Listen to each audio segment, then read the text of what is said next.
Come in. Sit down. Let the world outside do its own thing for a while. Whatever hour it actually is where you are, whatever the light looks like through your window right now, none of that needs to follow you in here. There is nowhere else you need to be for the next little while, and nothing waiting for you that cannot wait a bit longer. Tonight we are going somewhere warm, not warm the way a blanket is warm, though there will be a version of that too, eventually warm the way a kitchen is warm at the end of a long day of baking, when the ovens have been going since before dawn and the whole street still smells faintly of crust and ash. We are going to a house in the south of Italy, built of grey volcanic stone and painted plaster, where the evening air carries the sea from 4 miles off, along with rosemary crushed underfoot in a garden, and where in a little while a small group of people will settle onto couches and eat a meal that will not end until well past midnight. I want to give you a taste of where we are headed, one small detail before anything else. In the room where this meal will happen, the ceiling curves overhead in a shallow vault, and painted across that vault, only cleaned and uncovered in recent years by people working with soft brushes and enormous patience, is a god who has had too much wine and a woman who has just woken from a very long sleep to find him standing over her. That image has sat on that ceiling for close to 2,000 years, mostly hidden under centuries of ash and collapsed stone. Tonight, in the world we are about to enter, the paint is still fresh enough to smell faintly of lime and pigment underneath the lamp oil and the roasting meat. That is where we are going tonight. A dining hall, a banquet room, if you like the grander word, though by the time we are finished, I think you will understand why grand is only half of what that room actually was. Get comfortable. Let your shoulders drop from wherever they have been holding on all day. If you are already lying down, good, stay there. There is nothing to do tonight but listen. And eventually to stop listening altogether somewhere between here and a hillside above the Bay of Naples in the year 75. Let us begin. Tonight we are going to follow a working household through one full day in the summer of the year 75, in the city of Pompeii, ending inside the private banquet hall of a prosperous family as they host a formal dinner, and continuing past midnight, into the quiet hours afterward, when the guests have gone home and the actual work of the house still is not finished. The textbooks give you dates. The films give you costumes. Neither one gives you the truth. If you already carry a picture of a Roman feast in your head, I would guess it involves couches and grapes, maybe a fountain running with wine, maybe soft-bodied men being fanned with palm leaves while grapes are lowered into their open mouths. Some of that picture is not entirely invented. Fragments of it are even true. But it flattens two things that mattered enormously to the people who actually lived through a night like this. The first is the sheer, exacting labor a dinner like this required, planned for weeks and executed to the minute. The second is that most of the people inside that house, counted by number rather than by importance, were not guests at all. They were the household, men, women, and a few children, none of them free, who baked the bread, mixed the wine, lit every lamp, and would still be scrubbing bronze pots by the last bit of oil light when the final guest had gone home to bed. We are going to spend real time with both sides of that house tonight. With the family hosting the meal, people who have done well for themselves in the baking trade and want the whole town to notice. And with the people who make that noticing possible, whose names rarely survive anywhere except a scrawled tally on a household account, but whose hands built the entire evening, hour by hour, from the fires lit before dawn to the last lamp put out after 2 a.m. Before we go any further, friend, if the kind of evening where history unfolds slowly, at the pace of an actual life instead of a highlight reel, happens to be the kind of thing that helps you drift off, it would mean a great deal if you took a moment to subscribe. It costs you nothing, and it tells me there is a reason to keep making these. And if you feel like it, tell me in the comments what time it is where you are tonight, and whether you are already halfway towards sleep. I read every one, even the ones left at 4 a.m. Whoever you are, wherever you are, I am glad you have chosen to spend this evening here. By the time we finish tonight, I think the word banquet is going to mean something different to you than it did an hour ago. Less like a party, more like a small, exacting machine built entirely out of human beings that had to run without a single visible flaw for 6 or 7 hours so that a dozen people could feel, for one evening, as though the world existed purely for their comfort. It is a little after 6 in the evening on a warm Tuesday in August, in the year 75. The sun has not yet dropped behind the hills west of the bay, but inside a large house near the center of Pompeii, the ovens next door have already been burning since well before dawn, and a man named Eutychus is standing in a doorway with a wax tablet in one hand, reading a list he has already read 4 times today. Pompeii in the year 75 is not a quiet town, and it is not a small one. Somewhere close to 12,000 people live inside its walls, packed into a city you could walk end to end in under an hour, and every one of those 1,000-odd steps takes you past something worth noticing. The streets are paved in tightly fitted blocks of grey volcanic stone, cut and worn so smooth by cartwheels that grooves have settled permanently into the surface, deep enough that a wagon wheel finds its own track the way a river finds its bed. At the busier crossings, 3 raised stepping stones sit spaced across the road, just far enough apart that a cart's wheels can straddle them and pass through without slowing, while the people on foot can cross without ever setting a sandal into whatever has been running down the gutter that day, which is often exactly what you would guess, and occasionally worse. The city still carries the marks of an earthquake that struck 13 years earlier, a violent shaking that cracked temples, toppled statues, and split open the walls of buildings that had stood since before anyone living could remember. In some quarters of town, the repairs are long finished and nearly invisible. In others, scaffolding of lashed timber still leans against half-rebuilt facades, and stacks of new brick sit drying in courtyards. Because a city this size does not mend itself in a single decade, no matter how much money its wealthier families pour into new plaster and fresh paint. Pompeii in this era is, in a sense, 2 cities layered over one another. One is old, Samnite in its bones, built centuries before Rome ever claimed this coastline for its own. The other is newer, ambitious, and largely paid for by families who were nobody in particular a generation or 2 ago, and have since decided that Pompeii is exactly the size of pond in which a large fish might finally get noticed.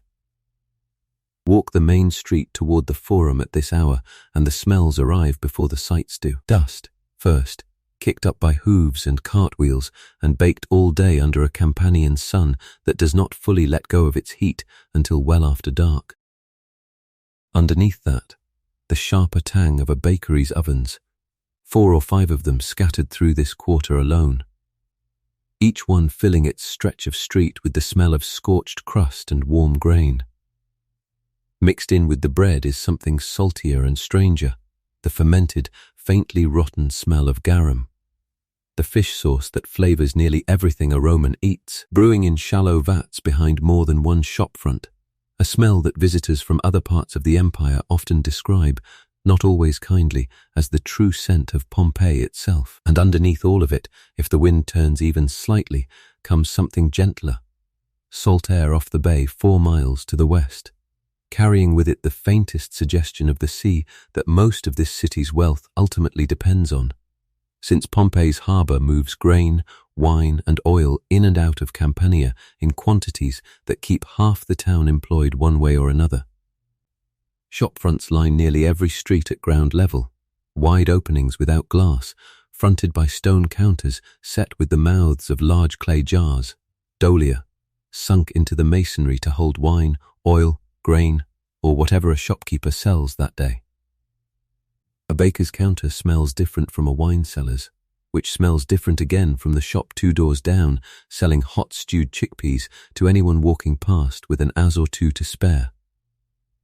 Painted notices cover the walls between shops, bright red letters advertising an upcoming gladiator show or urging passers-by to vote for one candidate or another in the town's elections, alongside the occasional bit of graffiti scratched by someone with an opinion about their neighbor, their landlord, or the quality of the wine at a tavern 3 streets over. Pompeii's walls, in this era, function as something between a newspaper and a diary, and a patient reader could learn more about the private feuds of this town from an afternoon spent reading its plaster than from any official record the town council ever kept.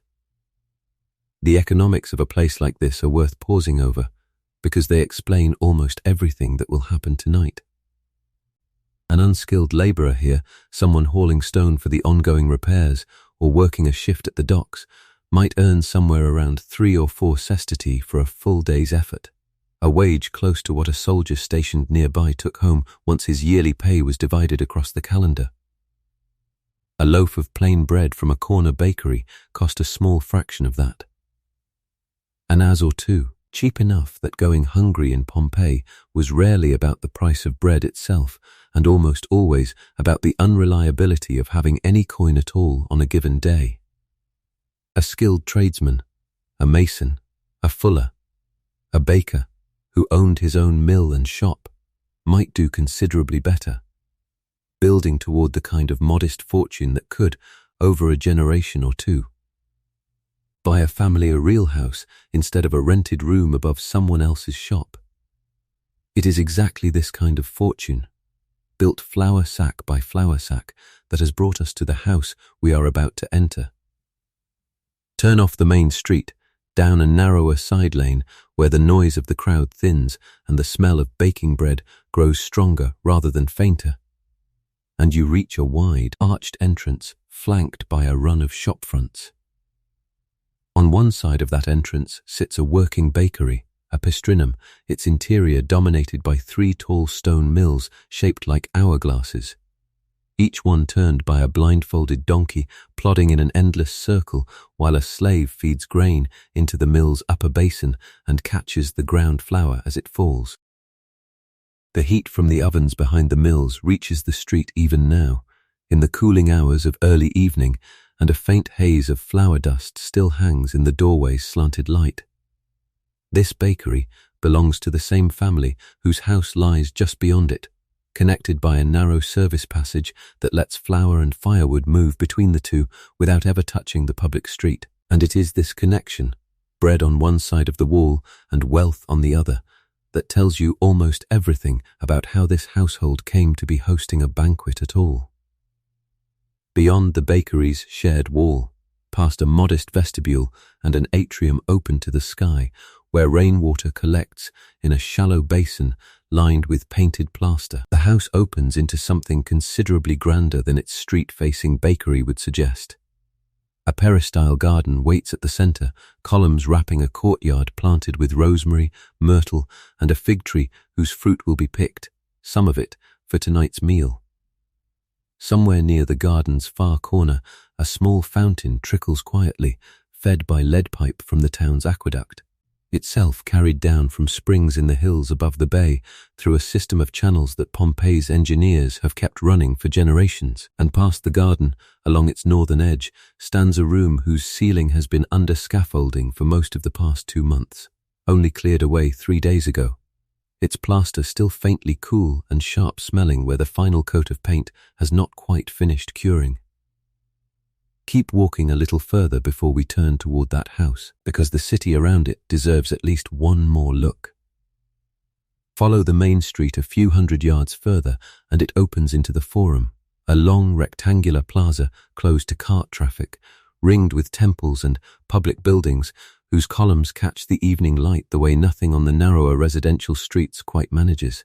A large covered market building stands along one side, its stalls selling meat and produce during the busier daylight hours, and near it stands a grander structure still, a colonnaded hall built and paid for, according to the inscription across its facade, by a wealthy priestess from one of the town's most prominent families, funded specifically for the guild of cloth workers and dyers whose trade kept a good portion of Pompeii's economy turning. It is a useful thing to notice, that building, because it tells you plainly that Domitia Prisca's own family fortune built in wool rather than bread, was never some unusual anomaly in this town. Pompeii ran, in no small part, on money made by families the old aristocracy still considered a little too commercial to be entirely respectable, and its forum was full of monuments paid for by exactly those families, determined to be remembered regardless of what anyone else thought of how they had earned their coin. Beyond the forum, past streets we do not have time to walk tonight. The city's southern edge holds an amphitheatre older than almost anything else standing in Pompeii, built nearly a century and a half before this exact August evening, capable of seating close to the entire free population of the town at once for the gladiatorial games that punctuated the calendar several times a year. Its outer walls, whitewashed and gleaming even at dusk, dominate that whole quarter of the city the way nothing else here does, a reminder that whatever refined pleasures waited inside a house like the one we are about to enter, Pompeii's larger civic life still ran, in its bones, on considerably rougher entertainments. And to the west, past the walls entirely, the ground slopes gently down toward the harbour, where boats still move in the day's last light, unloading amphorae of wine bound for ports up and down this coast. Wine stamped, more often than you might expect, with the name of the estate or the merchant who bottled it. A small commercial signature that travelled with the jar wherever it was eventually opened and poured. Down near the harbour gate, the town's population thins into something rougher and more mixed than the tidy forum we just passed. Sailors and traders speaking Greek and Oscan and Punic alongside the Latin that dominates the official inscriptions. Their voices layering over one another the way voices do in any port that has spent centuries taking in ships from every corner of a wide sea. Pompeii had been, within living memory of the oldest residents, a town where the old local Oscan language was still spoken in daily life by grandparents who remembered it as their first tongue. Even as their grandchildren grew up thinking of Latin as simply the language, unremarkable and universal, a wine merchant near the docks might switch between 3 languages in a single transaction without giving the shift a second thought, greeting a Greek captain in his own tongue before turning to haggle with a local buyer in Latin, the whole exchange as unremarkable to him as breathing. This layered, overlapping quality is easy to forget when we picture the ancient world as a single uniform place, and worth remembering precisely because it was not. This is the world the house we are approaching sits inside, a city small enough to walk in an hour, ambitious enough to fund temples and guild halls with money made in bread and wool and dye, and busy enough, even at this hour, that Eutychus can hear its ordinary evening noise, dogs, distant laughter, a cart's iron-rimmed wheel somewhere on stone, through the open doorway where he is standing right now with his wax tablet, waiting for us to finally step inside. This is the room where tonight's dinner will happen. This is where we are going. The house belongs to a man named Gaius Ovidius Rufus, 52 years old, and if you had told his grandfather that a bakery's profits would one day buy a house with its own peristyle garden and a frescoed dining hall, the old man would probably have laughed and gone back to feeding the mill. Gaius did not build this fortune from nothing so much as he finished building it, taking a modest bakery his father had run with 2 mills and 1 debt-heavy lease, and turning it, over 3 decades of careful contracts and a genuine talent for undercutting his competitors on flour quality, into a business that now supplies bread to 6 shops across town as well as the household's own table. He is not a senator. He will never sit in Rome's Curia or command a legion, but in Pompeii, among the men who matter to Pompeii, Gaius Ovidius Rufus has become somebody worth inviting to dinner, which is precisely why tonight, for once, other people are being invited to his.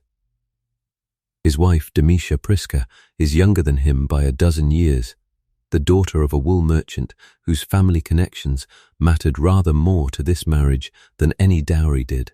She runs the house's interior with a precision her husband openly admires and occasionally resents, keeping the household accounts for cloth, oil, and wax in her own hand rather than trusting them to a steward, a habit that marks her, in the eyes of Pompeii's other wives, as either admirably careful or faintly ungenerous.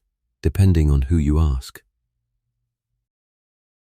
Tonight, the two of them will host roughly a dozen guests, 9 of whom will recline at the meal itself across the room's 3 couches, while the household that makes the entire evening possible numbers close to 20, almost none of whom will ever be named by any guest at the table.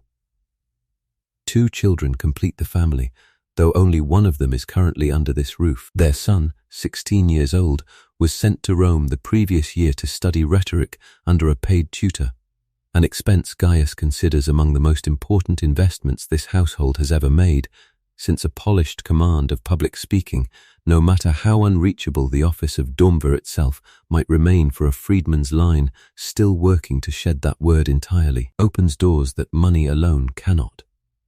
Their daughter, 12, still lives at home, spending her mornings with a household tutor learning letters and simple accounts, skills her mother insisted on, despite a few raised eyebrows among Pompey's older families, who still consider a girl's education a slightly unnecessary indulgence. Tonight she is asleep in her own room off the garden's eastern side, undisturbed by the meal happening 2 doors down. Since a formal dinner of this kind was never a child's occasion to attend, however much she might have enjoyed the honeyed dormice. It is this household, rather than the family at its head, that we are going to follow tonight, and the man standing at its center is Eutychus. Eutychus is 42 years old, though he counts his years less by birthdays, which nobody in his position was ever given the ceremony of celebrating, than by the households he has passed through to arrive at this one. He was born enslaved in a farming estate near Nola, sold twice before the age of 20, and purchased by Gaius Ovidius Rufus's father some 22 years ago, for a sum that Eutychus, in a private irony he has never shared with anyone, still remembers exactly, because it was written into the household ledger in the same steady hand that later recorded his promotion to dispensator, the steward who manages the household's money, its schedule, and increasingly, its entire daily operation. A dispensator occupies a strange position inside a Roman household, trusted with more practical authority than almost anyone else under this roof, and possessing, in the strict eye of the law, no more personal freedom than the boy who empties the kitchen's ash pit each morning. Eutychus keeps the household's accounts on wax tablets that only he and Domitia Prisca are permitted to review closely. He negotiates with merchants over the price of wine and oil, sometimes securing better terms than his own master would have gotten, and he holds, tucked into a locked chest in his small sleeping room off the kitchen corridor, a peculium, a private fund of savings that Roman law allows an enslaved man to accumulate and that Gaius has, so far, never once taken from him. It is not yet enough to purchase his freedom outright, but it is close enough that Eutychus finds himself doing the arithmetic some nights instead of sleeping, adding figures he has already added 100 times before, as though repetition might somehow make the total grow faster. The household beneath him is not small. There is Zosimus, the cook, a broad, quiet man who has run this kitchen for 9 years and who can, by smell alone, tell you whether a batch of garum has been left to ferment a week too long. There is a boy named Diadumenus, perhaps 13, whose given task tonight is pouring wine and carrying the bronze basin and pitcher that guests will use to rinse their hands between courses. A job considered light work by the standards of this house, though Diadumenus himself might describe 6 straight hours on his feet rather differently. There are 2 litter-bearers who will be sent out later this evening to help carry the more elderly guests home. There is a doorkeeper, an elderly woman who minds the entrance and knows, better than anyone else in the house, exactly who has arrived, who has left, and who has been standing outside a little too long, deciding whether to knock. And in the weaving room off the garden's western side, among 3 other women spinning and mending household linen, there is a woman named Prima, whom Eutychus has loved in the quiet, unofficial way available to 2 people who are not permitted to marry under Roman law, for the better part of 6 years. Beyond this inner circle sit another dozen or so, people whose work rarely touches the dining hall directly, but without whom nothing tonight would function at all. a gardener who has spent the past week coaxing the peristyle's rosemary and myrtle into exactly the shape Demetia wanted for tonight's table decoration. 2 laundry slaves who spent yesterday afternoon washing and pressing the linens, now folded beside the couches. A boy barely older than Diodominus, whose entire job most days is minding the household's small shrine and its single flame, and an older man who tends the donkeys turning the bakery's mills next door. Work that never stops simply because a dinner party is happening on the other side of the wall. None of these people will be thanked by name tonight, and most of them would find the very idea slightly strange, since being thanked was never really the arrangement any of them understood themselves to be working under. Eutychus himself carries a season's rhythm to his year that today, unusual as its scale is, still fits inside. Spring brings the heaviest stretch of accounts, settling the previous year's contracts with the wool and oil merchants Demetia relies on. Summer, this summer especially, brings entertaining, since Pompeii's wealthier households host most of their major dinners in the warmer months, when guests can linger in a garden courtyard rather than crowding around a brazier indoors. Autumn brings the wine harvest and the long, anxious weeks of watching whether that year's vintage will turn out worth the labor invested in it, and winter brings the quiet stretch when the household turns inward, mending what the rest of the year wore out. Tonight sits near the peak of that yearly rhythm, the single most demanding kind of evening this house produces, and Eutychus has now overseen enough of them, 11 Augusts in a row inside this exact household, that his hands know the shape of tonight's work almost independently of his mind, which leaves him free to worry, as he does most nights like this one, about the parts of the evening that no amount of practiced skill can fully guarantee. This is the detail that changes how you should picture Eutychus standing in that doorway with his wax tablet. He is not simply a manager executing a task list. He is a man who has spent 6 years hoping that the household ledger might one day hold enough coin to change his life and Prima's both, who checks the figures in that locked chest more often than any accountant strictly needs to, and who has never once mentioned this hope to Gaius Ovidius Rufus, because a slave's hope, spoken aloud to his owner, has a way of becoming information his owner can use. Today's list, the one Eutychus has already read 4 times, covers the entire architecture of tonight's dinner. 9 couches worth of cushions have been aired and restuffed with fresh wool. The silver serving dishes, kept locked in a chest that only Eutychus and Demetia hold keys to, have been polished twice, once this morning and once again an hour ago, because silver left too long between polishings dulls faster in the salt air off the bay than anyone from a drier climate would expect. 3 amphorae of a good Campanian red have been decanted and are resting, along with 2 smaller jars of honey and a crater of bronze standing ready near the kitchen door, for the wine ritual that will open the meal itself. The fresh bread, baked next door only this afternoon, sits cooling under linen in the kitchen, timed precisely so that it will still be warm, though no longer hot enough to burn a guest's fingers by the time the first course reaches the table. And upstairs, in the room with the newly finished ceiling, 3 lamps have already been filled with the finest olive oil the house owns, oil clear enough to burn without smoking, reserved for exactly this kind of evening and never used for the household's ordinary meals. Eutychus allows himself, standing in that doorway, one private indulgence that has nothing to do with tonight's list at all. He looks up, past the doorway's frame, into the dining room beyond, where the newly painted ceiling curves overhead in cool shadow, waiting for lamplight to bring its colors fully alive. He has watched the painter work on that vault for 2 months, has fetched the man his midday meals and his cups of watered wine, and has come, without ever intending to feel something close to pride in a piece of art he will never own, sleep beneath, or be permitted to sit and admire the way tonight's guests will. It is not resentment exactly, the feeling he carries when he looks at it. It is something closer to recognition, the sense of having helped build a beautiful thing and being allowed to know, privately, that he helped, even if nobody who reclines beneath it tonight will ever think to ask who scrubbed the scaffolding boards clean each evening so the painter's colours would not be tracked across the floor below. But there is no time this evening for private indulgences to run long. Eutychus closes the wax tablet, tucks it beneath his arm, and turns back toward the kitchen, where the day's work, already many hours old by this point, still has a considerable distance left to run before a single guest arrives. To understand how this evening came to be so carefully built, we have to go back much further than 6 o'clock.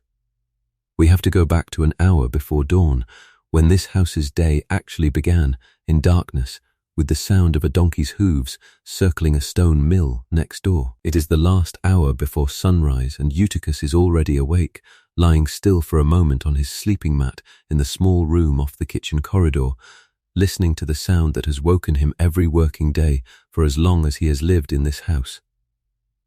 Next door, through the shared wall, the bakery's mills have started turning. A blindfolded donkey plods its slow circle, the great stone hourglass grinding grain into flour above it, and the rhythm of hooves on packed earth carries through the plaster the way a heartbeat carries through a chest.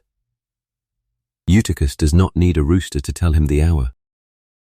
He has this sound instead, older and more reliable than any bird.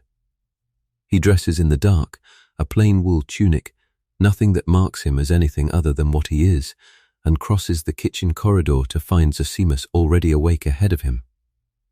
Which is not unusual, since Zosimus has never once, in 9 years, allowed anyone else to be first into his kitchen. The cook is standing over a low table by lamplight, sorting through a basket of eggs a household slave brought in from the coop the previous evening, checking each one against the lamp's flame for the faint shadow that tells him whether it is fresh enough for tonight's first course.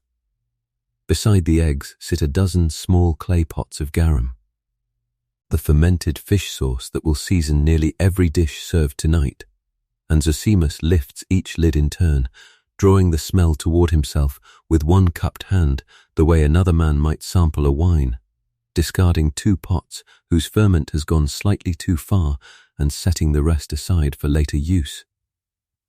This is one of those details that changes the picture entirely, if you have only ever heard of garum as a strange, faintly disgusting curiosity from the ancient world.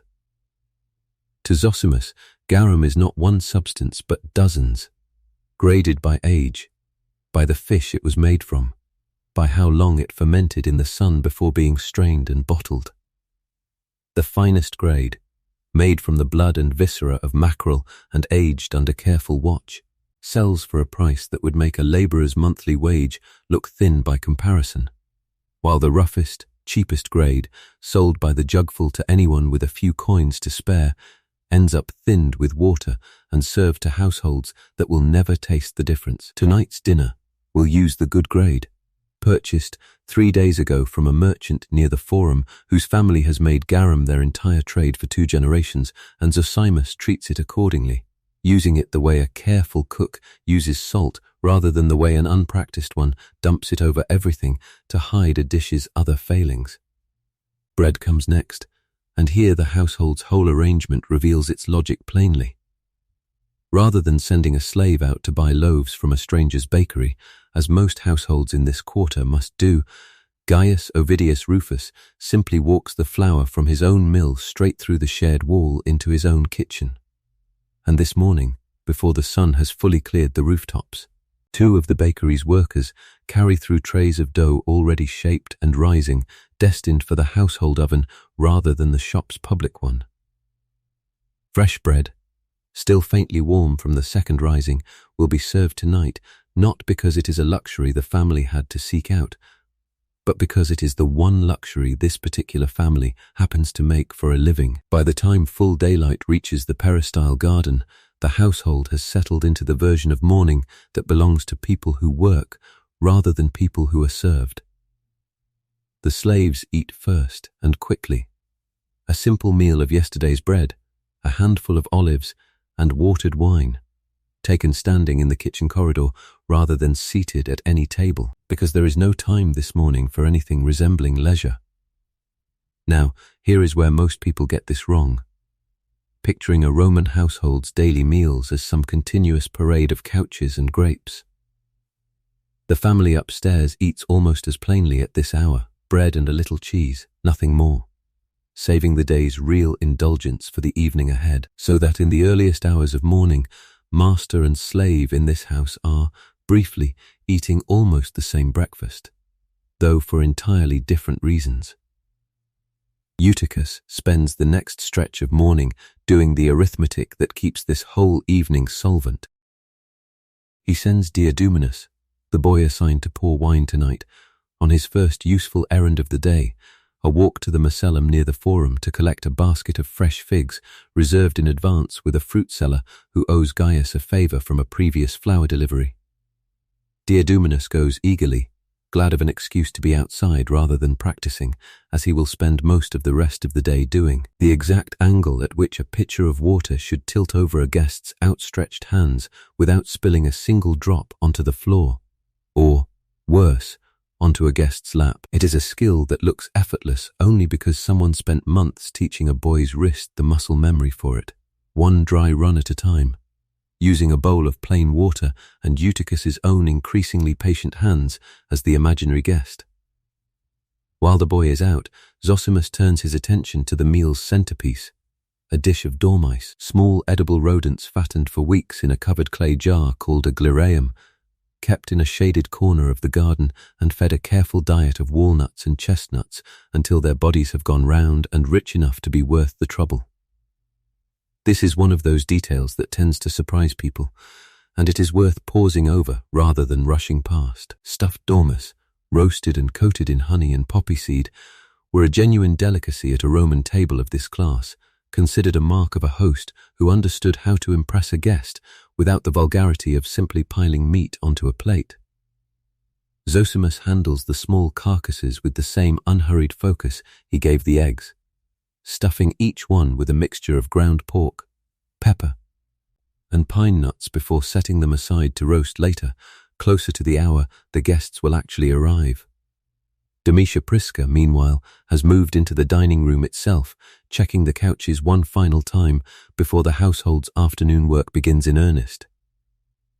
She runs a hand along the wool cushions, freshly stuffed and covered in cloth dyed a deep, expensive red that took 3 separate baths of murex purple to achieve anything close to the shade she wanted. She glances up, briefly, at the ceiling overhead, where the painter finished his final brushstrokes only 3 days ago.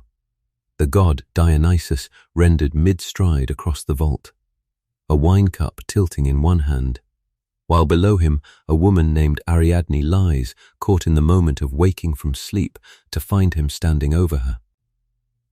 Domitia has looked at this image perhaps 30 times since the scaffolding came down, and she still finds something in it that catches slightly in her chest each time.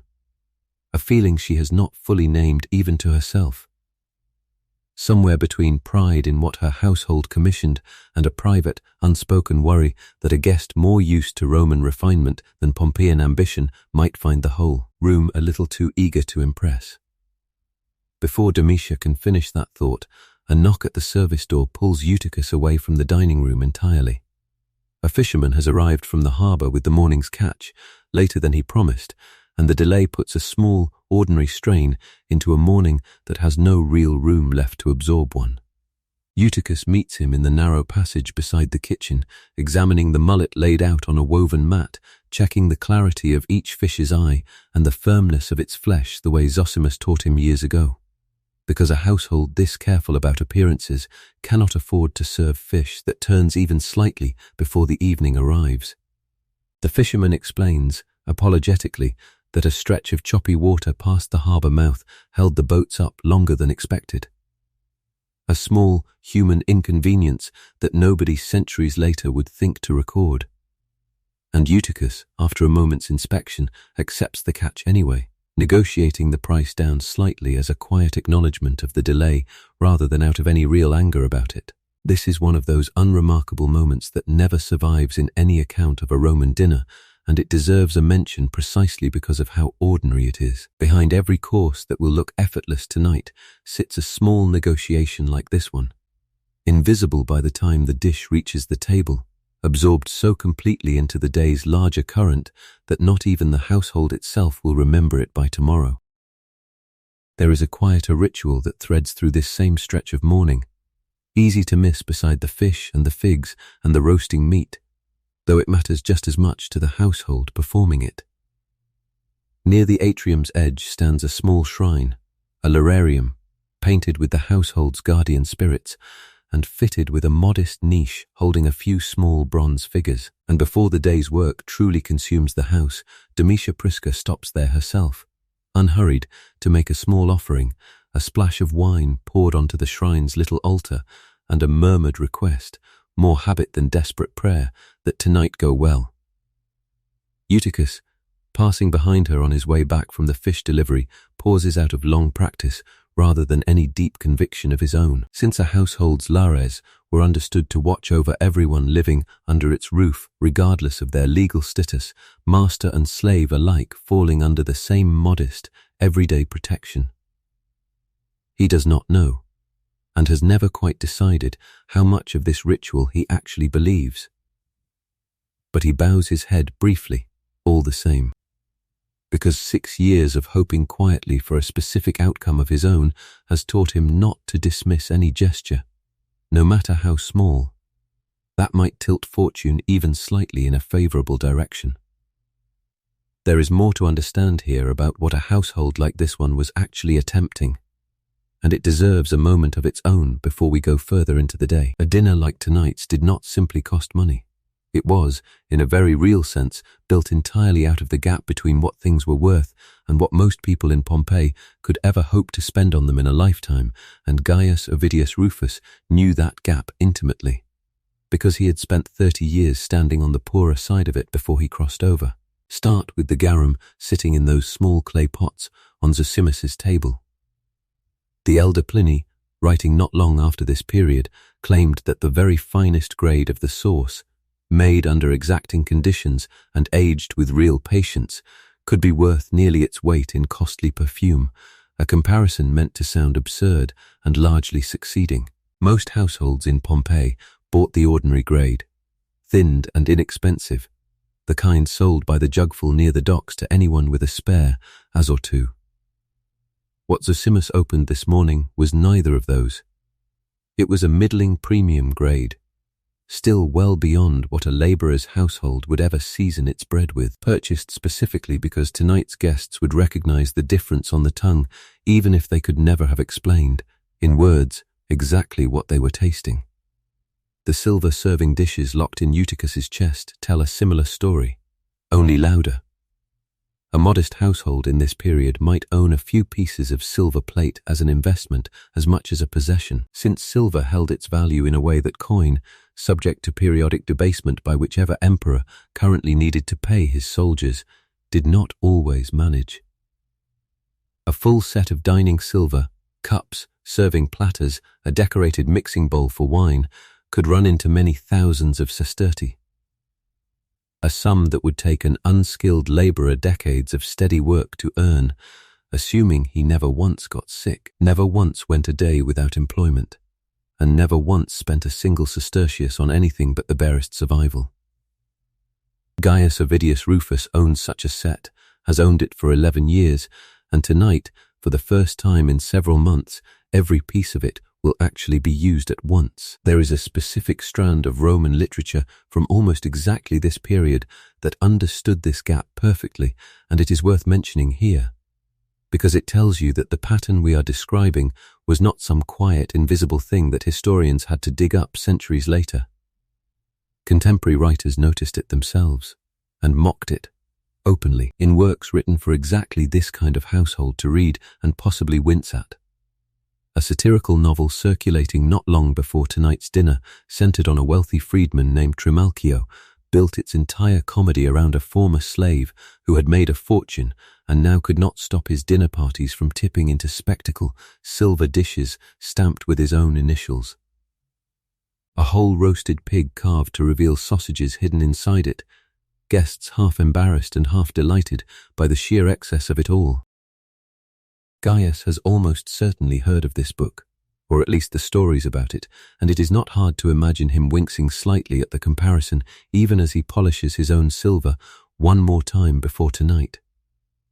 Because the writers mocking men like Trimalchio were, more often than not, exactly the sort of old-money Roman who resented seeing a former slave's family do this well in a single generation. The wine follows the same pattern, though it is worth understanding on its own terms rather than folding entirely into the tableware. Ordinary wine in Pompeii, the sour, everyday stuff a dockworker or a bakery hand might drink at midday, cost only a few arses for a full measure, cheap enough that going without wine entirely was rarer in this culture than going without bread. The finest vintages, by contrast, especially those grown on the slopes of nearby volcanic hills whose soil the Romans already understood, if not fully explained, produced unusually fine grapes, could command prices that made ordinary wine look like water by comparison, prized, aged, occasionally even name-dropped in poetry the way a modern guest might casually mention a rare vintage to impress her. Dinner table. Tonight's wine sits somewhere between these two extremes, a solid, respectable Campanian red, good enough to honor the guest of honor without draining the household's reserves on a single evening's indulgence. Because Gaius, whatever his ambitions, has not survived 30 years in trade by being careless with money on the nights when careful spending would go unnoticed anyway. A household this size, 20 people bound in service to a single family, was not some strange local peculiarity, and it deserves a moment of wider context before we return to tonight's own arithmetic. Historians studying Roman Italy in this exact century generally agree that enslaved people made up an unusually large share of the population across the peninsula, a proportion high enough that a modern visitor dropped into any prosperous town like Pompeii would have found unfree labor woven through nearly every household of any real means, not as an occasional convenience, but as the basic, assumed foundation on which ordinary domestic life ran. A household without slaves, at this level of Pompeian society, would have seemed less like admirable restraint and more like a strange kind of poverty, a sign that a family had somehow failed to accumulate the basic infrastructure every other house on the street already took for granted. Understanding that scale matters, because it means tonight's dinner was never an isolated case of one household's particular choices. It was an ordinary evening, repeated in some version across hundreds of houses in this one town alone, each with its own Eutychus, its own Zosimus, its own unnamed girl asleep in a courtyard once the guests had gone. Here is the number worth sitting with, more than any other tonight. The household staff who will spend today and tonight making all of this possible, close to 20 people in total, cost this family almost nothing in wages, because none of them receive any. Their food, their clothing, a small daily allowance that adds up to only a handful of sesterti across an entire week, represents a fraction of what a free household staff of the same size would have cost to hire.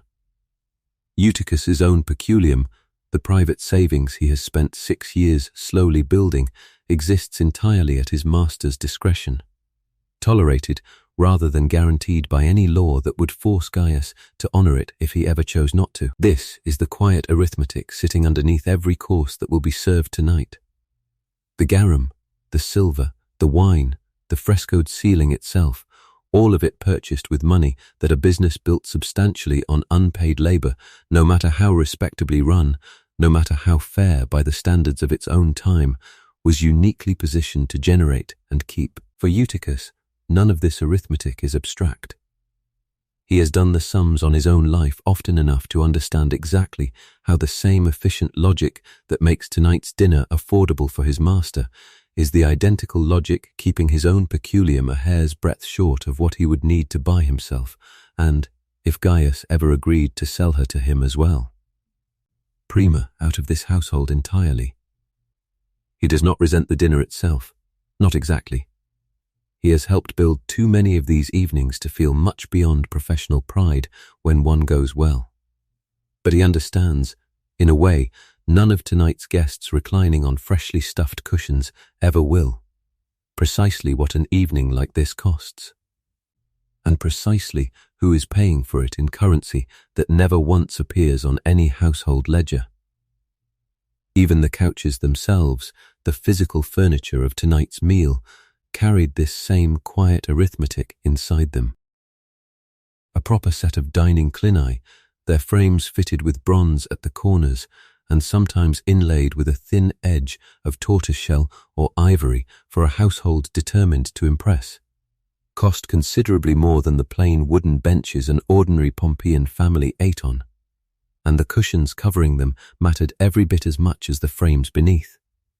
The deep red cloth Demetia chose for tonight's cushions came from a dye called Tyrian purple, extracted, drop by painstaking drop, from the mucus of a small sea snail harvested by the thousand along certain stretches of Mediterranean coast. A process so labor-intensive that cloth dyed even a partial shade of it could cost more than the plain wool it was made from many times over. A full, rich purple, the kind reserved for magistrates' togas and emperors' cloaks, sat entirely beyond a household like this one's reach, and would have been, in any case, a presumption bordering on danger to display in a private home. What Demetia chose instead was a deep madder red brightened with a smaller, more affordable measure of the true purple dye, close enough in tone to suggest luxury to a guest's eye across a dim room, honest enough in its actual cost that the household's accounts could absorb it without strain. The oil burning in the dining hall's lamps deserves its own mention too, because not all olive oil was equal, and a household serious about tonight's impression would never have burned its ordinary cooking grade in a room full of honored guests. The finest oil, pressed from the first, gentlest crushing of the olives and clarified until it burned nearly smokeless and nearly odorless, cost several times what the coarser oil used for cooking or for the household's ordinary lamps commanded. And Eutychus had set aside a full jar of it weeks earlier specifically for tonight, because nothing would undercut the ceiling's careful beauty faster than a smoking, sputtering flame casting soot instead of light across painted gods. There was also the painter himself, the man responsible for the one detail every guest tonight would remark upon before anything else.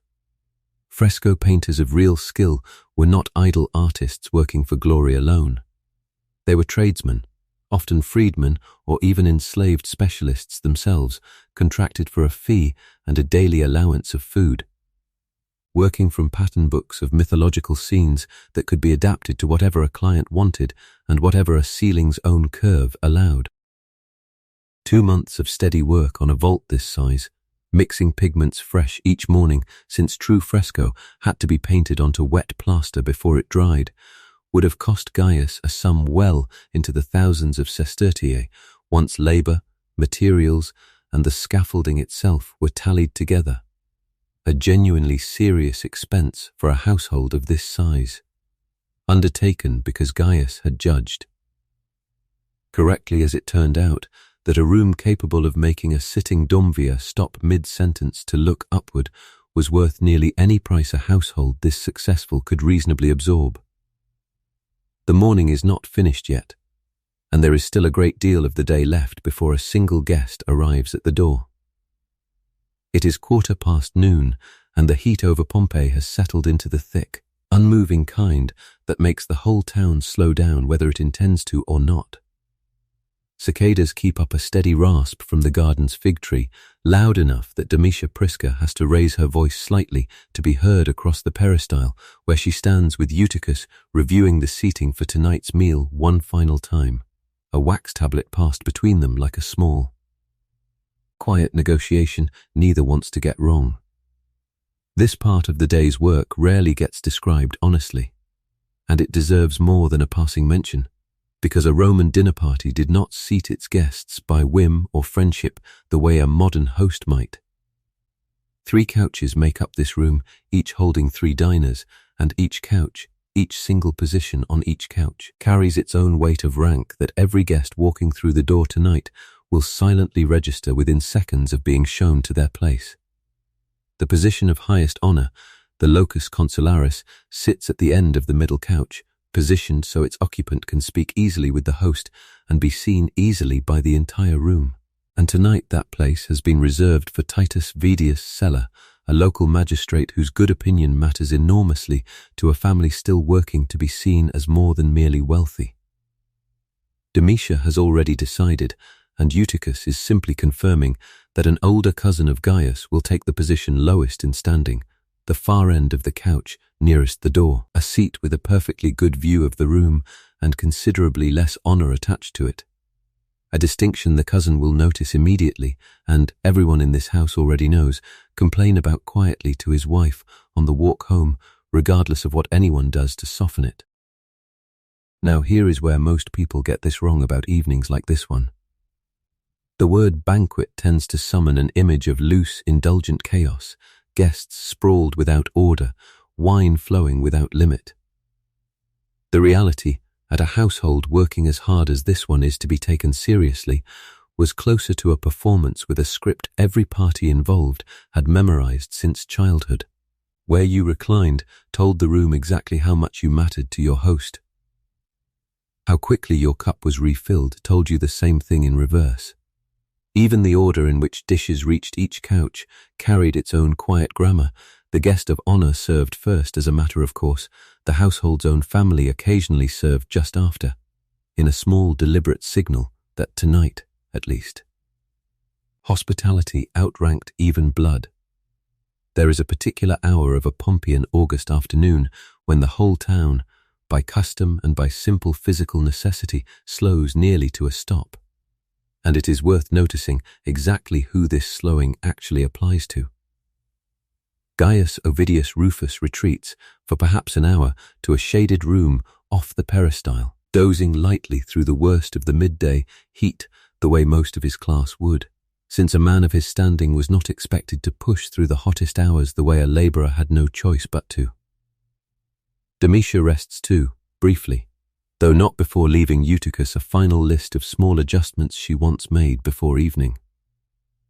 Down in the kitchen, no such pause exists. The ovens cannot rest simply because the air outside has become unbearable, and Zosimus works through the very hours his household's own social superiors consider too oppressive for exertion, sweat running freely in a room that has, by early afternoon, become considerably hotter than the street outside it. This is one of the plainer, less remarked upon truths sitting underneath a day like this one. Rest itself, the simple right to stop moving when the heat became dangerous, was distributed by rank in this household exactly the way everything else was, and nobody in the kitchen this afternoon would have found that fact surprising enough to comment on. Zosimus has no time to think about any of this. In the kitchen, the day's real labour has entered its most demanding stretch, and the small room off the garden has become almost unbearably hot. 2 ovens going at once alongside a charcoal brazier where a kitchen slave turns a spit of pork slowly, basting it every few minutes with a glaze of honey, garum and crushed pepper that fills the whole corridor with a smell sharp enough to make a passerby's mouth water despite the heat. Eggs boiled that morning sit cooling in a bowl beside a sauce of pine nuts, vinegar and more of that same careful garum, destined for the meal's opening course alongside olives and a plate of salted fish. The dormice, stuffed and seasoned since morning, go onto a second spit now, small enough to roast quickly, timed so they will be ready just after the wine ritual opens the meal rather than sitting, cooling and unappetizing, for however long the evening's opening pleasantries happen to run. The kitchen staff eat as they work, standing, snatching bites of bread and a heel of cheese between tasks, because sitting down to a proper meal themselves will have to wait until well after midnight once the household's own dinner, such as it is, finally happens in the exhausted hush after the guests have gone home. This is the part of the story that rarely gets told, and it is worth sitting with for a moment before we move on. The people producing tonight's abundance will not taste most of it, not out of any explicit rule forbidding them, but simply because there will be no time, no appetite left after hours on their feet in this heat. And because whatever remains once the guests have eaten their fill tends to be exactly the kind of modest leftover a kitchen staff considers, gratefully, a decent enough meal after a long day. In the weaving room, Eutychus finds a few stolen minutes before the afternoon's demands close in fully, standing in the doorway while Prima works a length of linen through her loom, her hands moving with the kind of unconscious fluency that comes only from years of the same motion repeated thousands of times. They do not touch, not with two other women working in the same small room, but they talk, quietly, about nothing especially important, whether the fig tree will produce enough fruit for tomorrow's breakfast, whether Diadumenus will manage tonight's water pitcher without an accident. Small domestic questions that matter enormously simply because they belong only to the two of them. Roman law does not recognize whatever exists between Eutychus and Prima as marriage, has no word for it beyond contubernium, a living together that a master can dissolve at any moment by selling either partner to someone else entirely, and both of them know this without needing to say it aloud, the way people learn to carry a fact so constant it stops announcing itself and simply becomes the shape of the room they live in.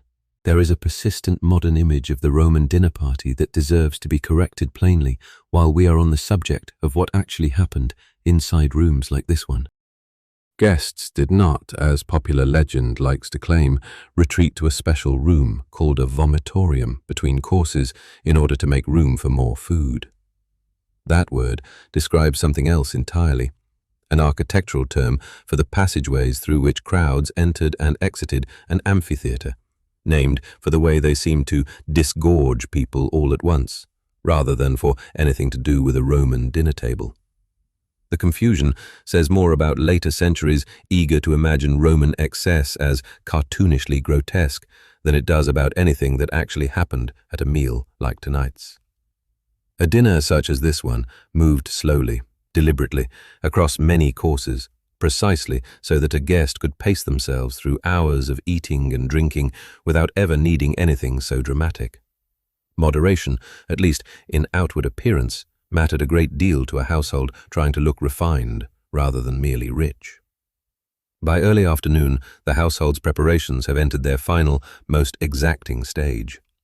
The couches receive their last adjustment, cushions squared, the low tables positioned precisely so a server can move between them without brushing against a guest's reclining shoulder. Fresh flowers, rosemary and myrtle cut that morning from the garden, are arranged along the table's edges, their scent meant to compete gently with the smoke of incense that will be lit once the sun goes down.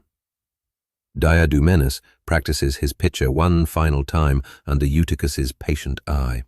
Water, rather than wine, tilted at precisely the angle that lets it fall in a clean, unbroken stream, rather than a splash. And Eutychus tells him, for perhaps the 10th time today, that a spilled drop of water tonight will bother nobody. But a spilled drop of wine on Titus Vedius Cella's toga will be remembered by this household for years. Across town, in a house considerably older and quieter than this one, Titus Vedius Cella is undergoing his own version of this same midday preparation, though nobody in his household would ever think to describe it that way. His own attendants draw his bath at this hour, and a body slave lays out a fresh toga, wool bleached carefully with fuller's earth and pressed into its heavy, formal folds by hands that have done this exact task so many times the whole process takes less thought than breathing. Titus spends part of his own afternoon reviewing a stack of wax tablets, much like the one Eutychus carries. Petitions from citizens, a dispute over a boundary wall, a request for funds toward the earthquake repairs still creeping across half the city. Because a duumvir's day does not pause simply because an evening's hospitality waits at its end. It is worth pausing on this, briefly, before we return to the household actually hosting tonight's dinner. Every single person walking through that door tonight, guest and host and slave alike, has spent the day laboring toward this one evening in some fashion, though only for the household, providing it does that labor go entirely unpaid and entirely unnamed. Titus's slaves will be thanked with nothing more than the ordinary expectation of tomorrow's identical service.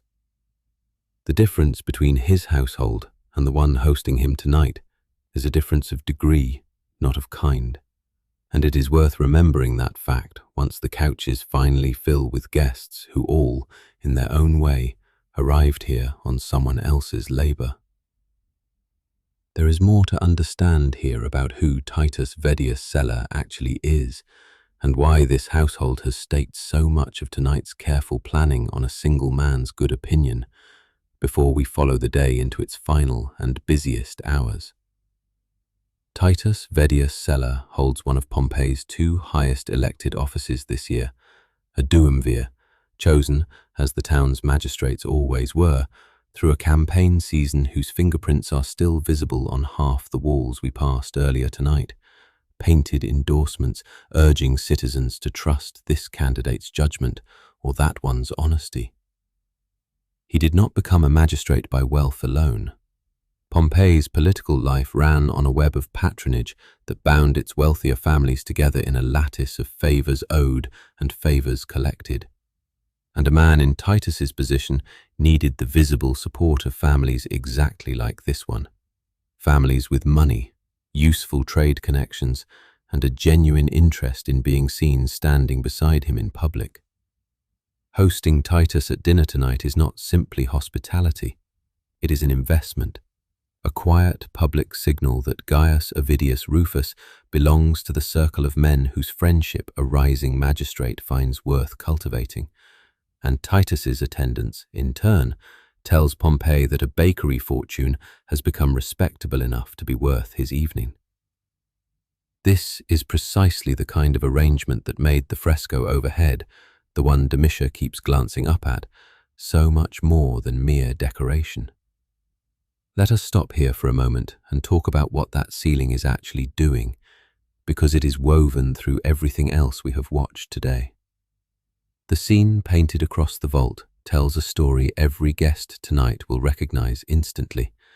The god, Dionysus, arriving on the island of Naxos to find Ariadne asleep, abandoned there by the hero Theseus after she had helped him escape the labyrinth of Crete at considerable risk to herself. Dionysus does not pass her by. He falls in love with her at the sight of her, and in most versions of the story wakes her to offer not abandonment, but transformation, a cup, a marriage, occasionally even a place eventually among the stars. It is a story about a fall, followed by an unexpected rescue. Wine standing in for the intoxicating, disorienting power of change itself. And it made an unusually fitting subject for the ceiling of a room where a family hoping to be transformed from bakers into something closer to Pompey's respectable elite would spend an evening pouring wine for exactly the kind of guest who could help make that transformation real. A fully painted vaulted ceiling like this one was, in itself, a rare and expensive choice. Most triclinia of this period, even wealthy ones, contented themselves with painted walls in the elaborate architectural style fashionable across Campania in this decade. Illusionistic columns and false windows opening onto imaginary gardens.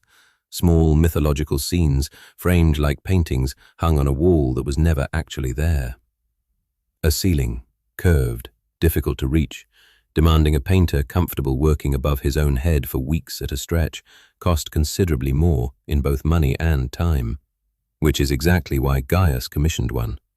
It said, more plainly than words ever could, that this family had reached the point where the ordinary display of wealth no longer felt sufficient. Archaeologists working in Pompeii in more recent years have uncovered rooms very much like this one. Banquet halls with painted ceilings depicting Dionysus and his followers, tucked behind unassuming shop fronts, exactly like the bakery we passed on our way in tonight. A pattern that keeps repeating itself the deeper this city gets excavated. Wealth made in flour and bread, spent on gods painted overhead. There is a smaller, gentler piece of custom worth understanding too, tucked into the very posture the guests will hold tonight. Reclining to eat, rather than sitting upright at a table the way most of us are used to, began generations earlier as a borrowed Greek custom, associated originally with the symposium, an evening of wine and conversation among men considered social equals. Rome adopted the practice and gradually expanded who was permitted to take part in it. In earlier centuries, a respectable Roman matron typically sat upright on a chair at her own husband's table rather than reclining alongside the men, a mark of modesty that some old-fashioned households still observed even now. Domitia Prisca will recline tonight, on a couch of her own near her husband, a small but real sign of how much even domestic custom had loosened since her grandmother's time. Though a more conservative household, 2 streets over, might still have seated its own wife upright out of old habit, muttering about how casual manners had become. For Eutychus, walking back toward the kitchen once his conversation with Domitia has ended, none of this history matters in the abstract.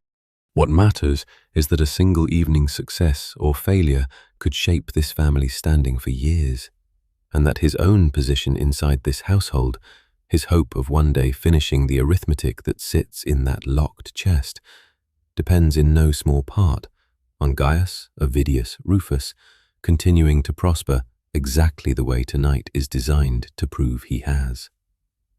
A steward's fortunes rise and fall quietly behind his master's, invisible to any guest at the table, but entirely real to the person managing every detail that makes the evening believable. The choice of Dionysus for this ceiling was never purely decorative, and it is worth understanding the deeper current running beneath it before we move on. Dionysus, called Bacchus by many Romans of this era, presided over wine and theatre openly. But he also stood at the center of private mystery cults practiced quietly across the empire. Initiation rites promising followers a kind of transformation and even hope for the life waiting after death, conducted away from the ordinary public religion of temple sacrifice and civic festival. Campania especially had a long, deep relationship with these Dionysiac mysteries, and a household commissioning this exact god for its dining ceiling was drawing on something considerably richer than simple wine imagery. It was invoking a whole layer of private religious feeling that ran alongside the more practical, social display the ceiling also performed. The two purposes, spiritual and status-driven, never fully separable in a culture that rarely bothered to draw a hard line between them the way we might today. The convivium itself, the shared meal unfolding tonight across 3 couches, carried its own philosophical weight in this era that is easy to miss if you only picture the food. Roman writers of this exact period, men who dined at tables very much like this one, argued in their own essays that the conversation accompanying a meal mattered as much as anything served on it, that a well-run dinner party functioned almost as a kind of moral education, teaching guests through easy example how to disagree without cruelty, how to draw a quiet guest gently into the conversation, how to let a joke land without letting the evening tip into something crueler. A host's true skill, by this standard, showed less in the courses he served than in the room's temperature, figuratively speaking, whether an evening felt warm and inclusive or brittle and competitive by its final hour. Reclining itself was believed, by the medical writers of the period, to genuinely aid digestion, easing the stomach into a more relaxed posture than upright sitting allowed, a belief modern medicine would only partly endorse, but one that shaped, quite literally, the physical furniture every household of this class considered essential. The sun is beginning, at last, to drop toward the hills west of the bay, and the household's whole day has been building toward the hour that is now, finally, almost here. It is 7 in the evening, and the first litter arrives at the door. The elderly doorkeeper hears it before she sees it, the unmistakable rhythm of bearers' footsteps carrying a covered chair rather than an ordinary walker's stride, and she has the door open by the time Titus Vedius Celer steps down onto the threshold, his toga arranged with the careful, practiced drape of a man who has dressed for public appearances his entire adult life. Behind him, over the next quarter hour, the rest of tonight's guests arrive in 2s and 3s, family friends, a merchant who supplies the household with oil, a cousin already faintly sulking about his seat before anyone has told him where it is. Eutychus greets each of them personally at the edge of the atrium, a small courtesy that costs the household nothing and buys, in the currency that actually matters tonight, a great deal of goodwill. They cross the peristyle garden in the day's last gold light, past the fig tree and the quietly trickling fountain, and step into the dining hall to find it transformed from the room Domitia inspected at midday.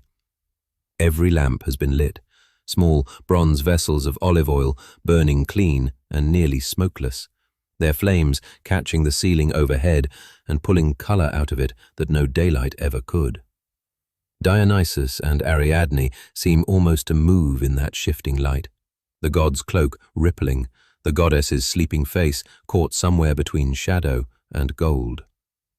More than one guest stops just inside the doorway to look up, and Gaius Ovidius Rufus, standing near the entrance to receive them, allows himself, for the first time all day, a moment of open and unguarded pleasure at their reaction.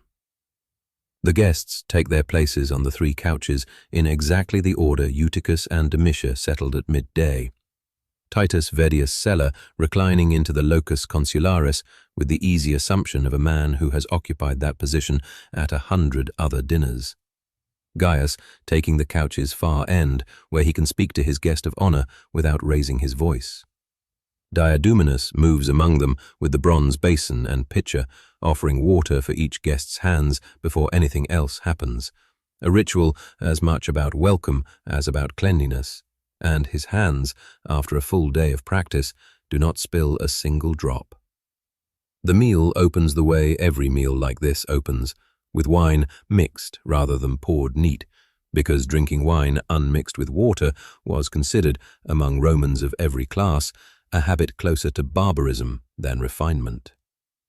A slave brings forward the bronze crater that has stood ready near the kitchen door since midday, and into it goes wine, water, warmed slightly over a low brazier, and a measure of honey, stirred through until the mixture turns pale amber and faintly sweet, a version of the drink called mulsum that opens a meal the way a modern host might offer an aperitif.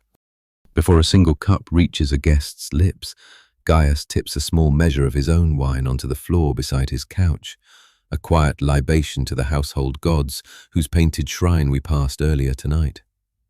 A gesture so ordinary that none of the guests remark on it, though every one of them performs some small version of the same courtesy before drinking, a habit so deeply ingrained in Roman table manners that skipping it would have registered to anyone watching closely as a stranger thing than performing it. Cups are filled and passed, Titus's first, then Gaius's, then outward around the room in the same order that governs everything else tonight. And somewhere near the doorway, a slave with a double-piped flute called a tibia begins to play, softly, nothing demanding attention, simply a thread of sound to fill the pauses in conversation. The first course arrives, the gustatio, meant to open the appetite rather than satisfy it, boiled eggs in their sauce of pine nuts and vinegar, olives glistening with oil, small salted fish arranged on a shallow silver dish, all of it eaten with fingers and the small spoon called a cochlea, since forks belonged to a much later century than this one. Conversation moves easily at this stage, unhurried, the kind of talk that fills a room before anyone has had enough wine to say something they will regret. Titus mentions at some length a dispute currently working its way through the town council over funding for repairs to a stretch of city wall still cracked from the earthquake 13 years earlier.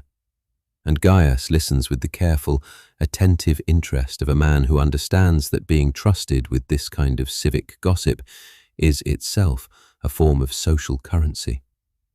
Here is a correction worth making plainly while we sit with this quieter stretch of the evening. Popular imagination tends to picture a Roman dinner tipping quickly into spectacle, shouting, spilled wine, guests collapsing into excess before the night is even half finished. Tonight's meal moves nothing like that. It moves slowly, deliberately, each course arriving with a careful pause between it and the last, conversation carrying most of the evening's actual weight, while the food itself functions almost as punctuation. A household working this hard to be taken seriously has no interest in looking as though it cannot control itself. And the guests, for their part, understand exactly what kind of evening they have been invited to and behave, for the most part, accordingly. The main course, the prima mensa, follows perhaps an hour later. Roast pork glazed in honey and garum, carried in on a long silver platter, its surface still faintly crackling from the spit. Alongside a dish of small mullet, caught that same morning in the bay and cooked simply, in oil and herbs, to let their flavour speak for itself. Soon after, to a small ripple of genuine delight around the room, Zosimus's stuffed dormice arrive, coated in honey and poppy seed, exactly the kind of playful, faintly theatrical delicacy meant to make a table of guests smile before they even taste it. Titus laughs, says something complimentary about the household's cook that Eutychus, standing near the doorway to oversee the service, makes certain to remember and repeat to Zosimus later, because a cook rarely hears this kind of praise directly and deserves to know when it happens. Between each course, Diadumenus and a second young slave circulate with the rosewater basin again, guests rinsing sticky fingers before the next dish arrives, a small ceremony repeated so many times over the evening that it starts to feel less like housekeeping and more like the rhythm the whole meal breathes to. Nobody at the table gives this ritual a second thought. It has simply always happened this way, at every dinner any of them has ever attended, which is precisely what makes it easy to forget that someone specific, one exact pair of hands attached to one tired body, is responsible for it happening correctly every single time. By the third hour of the meal, the wine has been mixed and poured several times over, always cut with water, always in careful measure, the conversation loosening at its edges without ever quite losing its shape. Someone mentions the ceiling again, asks Gaius directly where he found a painter capable of work this fine, and Gaius answers with the practiced modesty of a man who has been waiting all evening for exactly this question, naming the artist, mentioning the 2 months of scaffolding, letting the story of the commission do exactly the social work he built this entire room to accomplish. Domitia catches Eutychus's eye across the room for a brief moment, a small, private acknowledgement between the two people who actually know how many hours went into a compliment landing this well, and the conversation moves on, and the moment passes unnoticed by everyone else at the table. The dessert course, the secunda mensa, arrives closer to 11, fresh figs from the household's own tree, alongside honeyed cakes and a plate of dates imported from further along the Mediterranean coast. The kind of small imported luxury that costs little in bulk, but says a great deal about a household's reach. Conversation by this hour has softened into something closer to storytelling. Titus recounting an old anecdote about a magistrate 2 generations back, one of the older guests correcting a detail with the mild insistence of someone who was actually there for it, laughter rising and settling in easy waves around the room. Somewhere in this stretch of the evening, between the dessert and whatever comes after it, Gaius asks Diadumenus, who has a clean, untrained but pleasant voice that the household discovered almost by accident during a previous year's harvest celebration, to recite a short passage of verse, a handful of lines about a garden in springtime that the boy learned by ear rather than by any formal schooling. It is a small, homely kind of entertainment compared to the hired performers a wealthier household further up the social ladder might have brought in for the evening, a musician perhaps, or a pair of acrobats. But it suits this room and this guest list precisely. Warm rather than showy. And Titus listens with what appears to be genuine pleasure rather than polite tolerance, applauding the boy generously enough that Diadumenus, catching Eutychus's eye afterward, cannot quite hide how pleased he is with himself. It would be easy, watching this moment from a distance, to read the whole evening as pure calculation dressed up in warmth. And it is worth pausing to resist that reading, because it is not entirely fair to either man at the table. Gaius Avidius Rufus and Titus Vedius Sella have, over several years of exactly this kind of dinner, become something that functions very much like real friendship. built on genuine shared jokes and genuine mutual respect, even if that friendship also happens to serve both men's interests rather conveniently. Titus mentions, unprompted, a small kindness Gaius did him 2 winters ago, quietly covering the cost of grain for a public distribution where the town's usual funds ran short. A favour Titus has clearly not forgotten, and is in no hurry to let the rest of the table forget either. Gaius waves the comment off with the practiced modesty of a man who has learned exactly how such moments should be received in public. But the warmth in his face as he does it looks entirely unrehearsed. Both things can be true. The friendship is real, and the friendship is useful, and neither Roman nor modern life has ever fully managed to keep those 2 facts in separate rooms. It is close to midnight when the meal itself, in the strict sense, finally winds down, though nobody at the table shows any real hurry to leave. This is the part of a Roman dinner that outsiders often forget entirely. The long, unstructured stretch after the food has stopped arriving, when a good host was expected to keep the evening comfortable rather than rush his guests toward the door. Cups are refilled more slowly now. Someone asks for a story rather than another course. The flute player, still near the doorway, shifts into something quieter, better suited to conversation than to appetite. While all of this continues upstairs, the house's other life, the one that never appears in any guest's account of the evening, has already been running for hours beneath it. Down in the kitchen, Zosimus and 2 younger slaves have started the long work of clearing what the dining hall no longer needs. First, the emptied serving platters, sticky with honey and garum, carried back for scrubbing. Then the first of what will be a great many bronze pots, scoured clean with coarse river sand and a splash of vinegar, because Roman kitchens of this era had no soap fit for metal, only patience and abrasive grit applied with tired hands until the shine came back. The heat of the kitchen, brutal at midday, has not fully broken even now, hours after the oven's worst work is finished, and the 2 younger slaves work in tunics soaked through, moving with the practiced economy of motion that belongs to people who know their night is nowhere near finished. Because it is not. Bread for tomorrow morning does not wait for a household's dinner party to end. Sometime near midnight, as the guests upstairs settle into their unhurried final hour of wine and stories, 2 bakery workers next door begin mixing the dough that will rise slowly overnight and go into the ovens before dawn, so that Pompey's ordinary morning customers find warm loaves waiting exactly as they always do, indifferent to whatever happened at the house next door the evening before. The mills stand silent at this hour, the donkeys finally resting, but the actual craft of bread, the folding, the timing, the careful reading of a dough's readiness by feel rather than by any clock, continues in the near dark by the light of a single small lamp.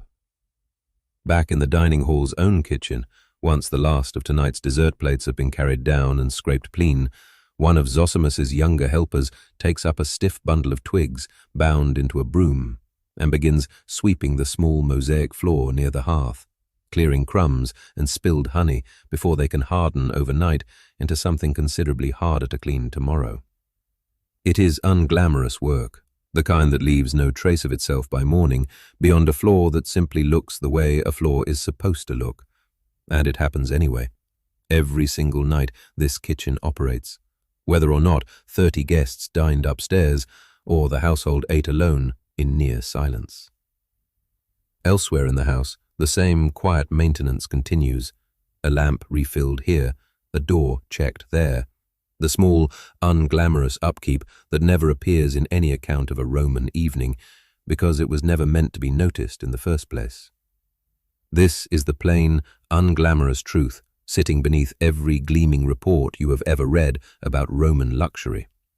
The gleam itself required someone, every single night, doing exactly this kind of invisible, repetitive labor, for no reward beyond the absence of complaint the next morning.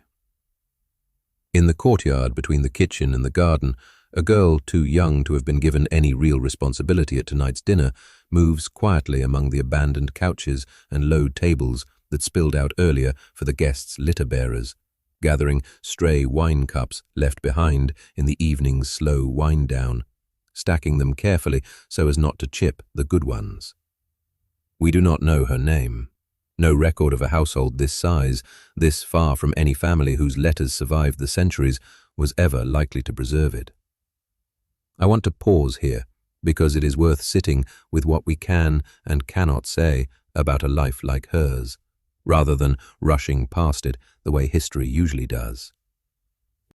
We can say with reasonable confidence that she was very likely born into this household rather than purchased, since a family in this economic position more often raised the children of its existing slaves than paid for new ones outright, and a child born enslaved inherited that status from her mother the moment she drew breath, regardless of anything her father might have been.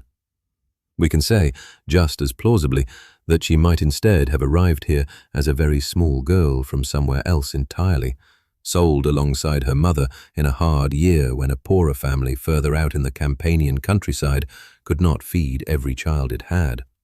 A transaction that a household ledger somewhere once recorded in a single, indifferent line.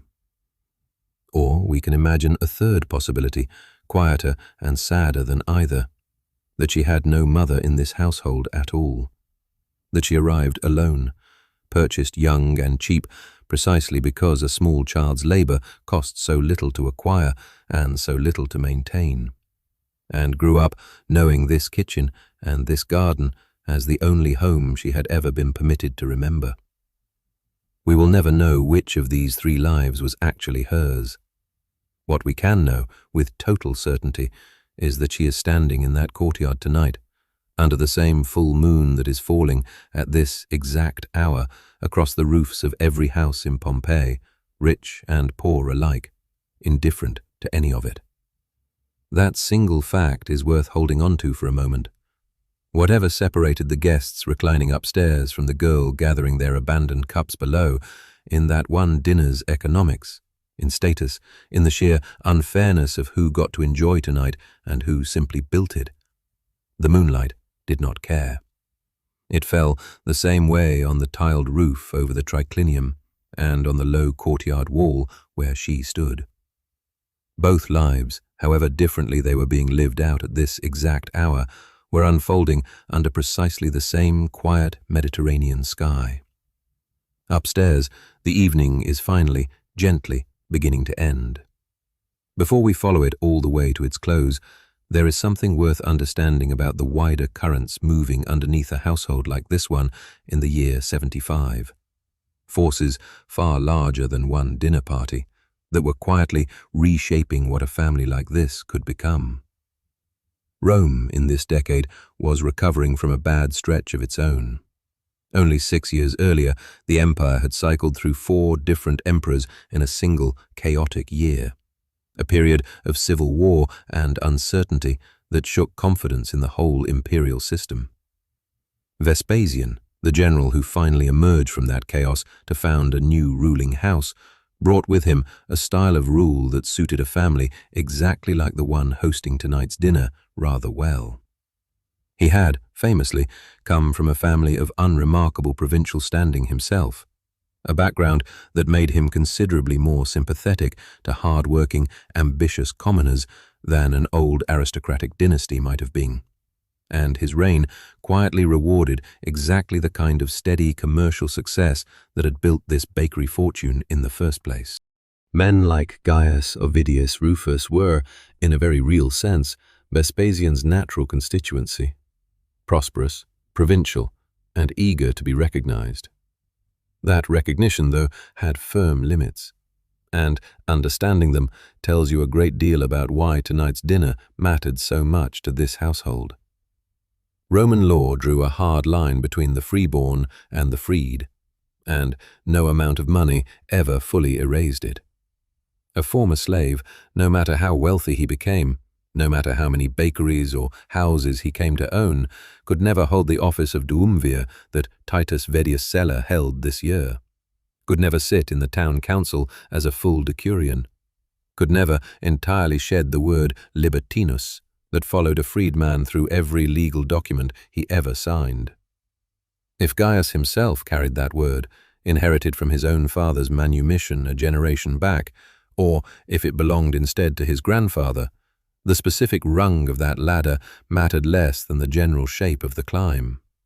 What every family like his understood clearly was that the law's hard ceiling did not apply to the next generation.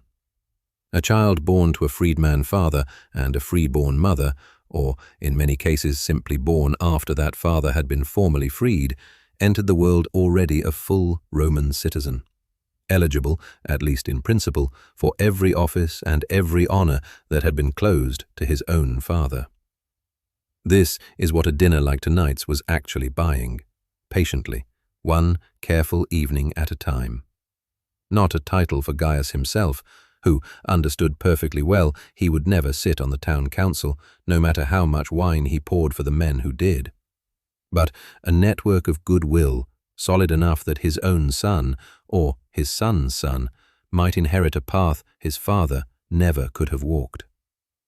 There was, alongside this legal ceiling, a genuine and increasingly organized outlet for exactly the kind of ambition a household like this one carried. A civic priesthood called the Augustalitas, open specifically to wealthy freedmen who could never hold formal political office, but who could, by funding public works, festivals, and religious observances devoted to the imperial cult, earn real public honor and a real public title, Severi Augustales, inscribed on monuments and remembered by the town for generations. Pompeii's own streets, the ones we walked earlier tonight past painted election notices, carried inscriptions honoring exactly this kind of man. Freedmen who built fountains, funded games, and paid for repairs to public buildings, buying with money the recognition that birth alone would never grant them. It would not be surprising, though we cannot know for certain, if Gaius Ovidius Rufus already held such a position himself, or hoped to soon. One more rung on a ladder that a man in his position had learned to climb patiently, using exactly the tools available to him.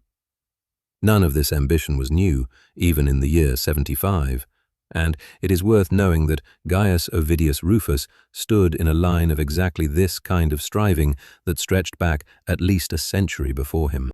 Outside Rome itself, along one of the roads leading into the capital, a wealthy baker from an earlier generation had built himself a tomb unlike almost anything else standing in that cemetery. A strange, striking monument, carved with round openings meant to echo the shape of a grain measure, its frieze depicting, in patient, loving detail, every stage of bread-making. The grinding, the kneading, the baking, the weighing of finished loaves.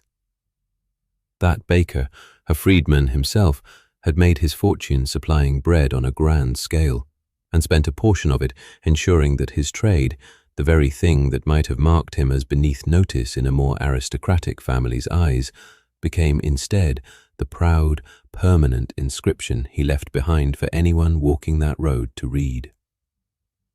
Gaius almost certainly did not know this specific tomb, hundreds of miles north, along roads he had likely never traveled. But he was, without knowing it, walking a path other bakers before him had already worn smooth, taking a trade considered useful but unglamorous and using its profits to buy exactly the kind of permanence, a painted ceiling instead of a carved tomb, that money earned in flour was not supposed to be able to purchase. The kitchen downstairs sat inside this same slow historical current, though from underneath rather than above. Manumission, the formal freeing of an enslaved person, had grown steadily more common across the empire during this century, driven less by any softening of Roman attitudes towards slavery itself than by a simple, cold economic logic that a household's own writers on estate management were perfectly candid about. A slave who believed freedom was genuinely possible, who could see other enslaved people in similar households actually achieve it, worked harder, stole less, and caused far fewer problems than one who had given up entirely on ever changing his condition. Eutychus's own peculium, the private savings a master tolerated rather than technically owed him, existed precisely because generations of Roman slaveholders had discovered that dangling a realistic hope of freedom in front of a trusted slave produced better service than despair ever could. It was not kindness, exactly, that let a man in his position save toward his own manumission. It was a system that had learned, slowly and without much sentiment, that hope was a cheaper and more effective tool of management than the whip alone had ever been. None of this tells you everything you might want to know about Eutychus's own eventual fate, and it would be dishonest to pretend otherwise. Some enslaved stewards in his position did eventually buy their freedom, often in their 40s or 50s, going on to work for their former masters as free contractors or independent tradesmen, sometimes even becoming, within another generation, the same kind of freedman patron whose sons might climb further still. Others never quite reached the sum required, or reached it only for an owner to find a reason to delay, or died first, the peculium reverting quietly to the household's own accounts, as though the years of saving had simply never happened. We cannot tell you which of these outcomes waited for the specific man standing in that doorway tonight with his wax tablet. What we can tell you is that the hope itself, however uncertain its ending, was not naive. Enough men in his position had actually succeeded that the hope had real weight behind it, which is precisely what made it worth the years of careful arithmetic Eutychus continued doing most nights instead of sleeping. There was change moving through the kitchen's craft as well, quieter but just as real. The recipes Zosimus worked from tonight, the honeyed dormice, the garum-glazed pork, the careful mixed wine, belonged to a broader tradition of Roman cooking that was, in this exact generation, being written down more systematically than ever before, gathered from kitchens exactly like this one across the empire into collections that later cooks would study, copy, and expand for centuries afterward. Zosimus himself could not read, and would never see his own careful technique recorded in any book carrying his name. But the craft itself, the specific balance of sweet and salt and fermented fish that defined Roman elite cooking in this era, was being quietly preserved anyway, passed kitchen to kitchen, cook to apprentice, in exactly the oral, hands-on tradition that had trained him, and that he was, even now, without quite realizing it, passing along to the two younger slaves scrubbing pots beside him tonight. Let us return, now, to the house itself, where the evening has nearly finished the last of its long, unhurried arc toward midnight. Before we follow the last guest out into the dark street and close the door behind them, it is worth stepping back from this one day and asking what it actually shows us. Because a day this carefully reconstructed tends to reveal patterns that no single hour of it displays on its own. The first pattern is the sheer invisibility of the labor holding the whole evening up.